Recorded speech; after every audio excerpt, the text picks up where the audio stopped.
আল্লাহ তো সবকিছু নিয়তি লিখে রেখেছেন যে অমুক লোক ভালো হবে না খারাপ হবে, সে কাউকে খুন করবে কি করবে না, বা কাউকে ধর্ষণ করবে কিনা, অথবা চুরি করবে কিনা, অথবা ভালো কাজ করবে কিনা, সে বেহেশতে যাবে নাকি দোজখে, সবকিছু আগে লেখা থাকলে আমরা কি করব?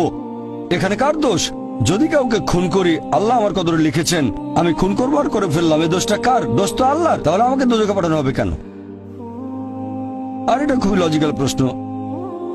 এই প্রশ্নের উত্তরে বলবো, আমাদেরকে এই কদর বা নিয়তির ধারণা আগে বুঝতে হবে যে আল্লাহ সুবহানাহু ওয়া তাআলা আগে থেকে লিখে রেখেছেন একটা মানুষ কখন জন্মাবে, তারপরে সে কোন দেশে জন্মাবে, কখন মারা যাবে, কোন দেশে মারা যাবে।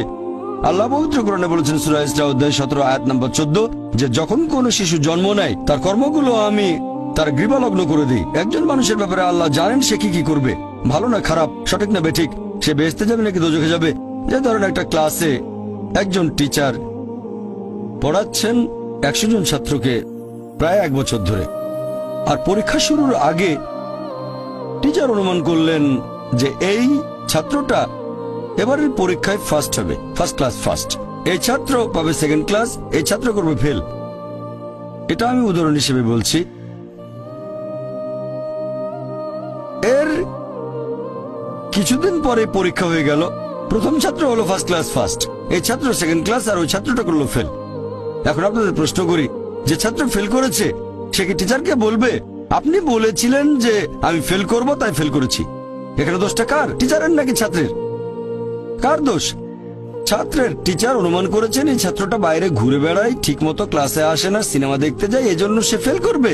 ওই ছাত্র মোটামুটি মাঝারি, এই ছাত্র খুব মেধাবী, অনেক পরিশ্রম করে, তাই টিচার পরীক্ষা শুরু হওয়ার আগে অনুমান করেছেন এই ছাত্র হবে ফার্স্ট ক্লাস ফার্স্ট, এই ছাত্র সেকেন্ড ক্লাস, ওই ছাত্র ফেল। তারপর আসলে ওই ছেলে ফার্স্ট ক্লাস ফার্স্ট, এই ছেলে সেকেন্ড ক্লাস, আর ওই ছাত্র ফেল। টিচার অনুমান করেছেন, তার মানে এই না যে দোষটা টিচারেরই হবে। টিচার সবাইকে পড়িয়েছেন সঠিকভাবে, সমানভাবে। একইভাবে আল্লাহ সুবহানাহু ওয়া তাআলার আছে ইলমে গায়েব, তিনি ভবিষ্যৎ সম্পর্কে জানেন। কিছু জিনিস ঠিক করা আছে যে এই লোকটা জন্মাবে অমুক দেশে, জন্মাবে অমুক দিনে, আর সে মারা যাবে অমুক দেশে অমুক তারিখে, ইত্যাদি ইত্যাদি। তার পরিবেশ ধনী হবে নাকি গরিব হবে, তবে পছন্দটা এখানে আপনার। যেমন ধরেন 12 স্ট্যান্ডার্ড পাশ করার পরে অপশন আপনার হয়তো ইঞ্জিনিয়ার হবেন, অথবা ডাক্তার হবেন, বা একজন আইনজীবী। এখানে পছন্দ আপনার, ঠিক করলেন আপনি হবেন ইঞ্জিনিয়ার। এখন আল্লাহ এটা আগে থেকেই জানেন যে 12 স্ট্যান্ডার্ড পাশ করার পরে আপনি ইঞ্জিনিয়ার হওয়ার চেষ্টা করবেন, তাই আল্লাহ আগে লিখে রেখেছেন। ব্যাপারটা এমন না যে আল্লাহ লিখে রেখেছেন বলে আপনি বেছে নিচ্ছেন। যেহেতু আপনি এটাই বেছে নেবেন, তাই আল্লাহ আগে লিখে রেখেছেন। এখানে পছন্দ আপনার, তবে আল্লাহ আপনার পছন্দ জানেন। যেমন ধরেন একটা রাস্তার মোড়ে আসলেন, সামনে 5টা রাস্তা, রোড নাম্বার 1, 2, 3, 4, 5। এখানে পছন্দ আপনার, বেছে নিতে পারেন রোড নাম্বার 1, 2, 3, 4, 5। আপনি গেলেন রোড 2-এ, এটা আগে থেকেই লেখা আছে আপনার নিয়তিতে যে আপনি যাবেন 2 নম্বর রোডে। ব্যাপারটা এমন না যে আল্লাহ লিখেছেন বলে আপনি করছেন, যেহেতু আপনি এটাই বেছে নেবেন তাই আল্লাহ আগে লিখে রেখেছেন। তাহলে পছন্দ আপনার।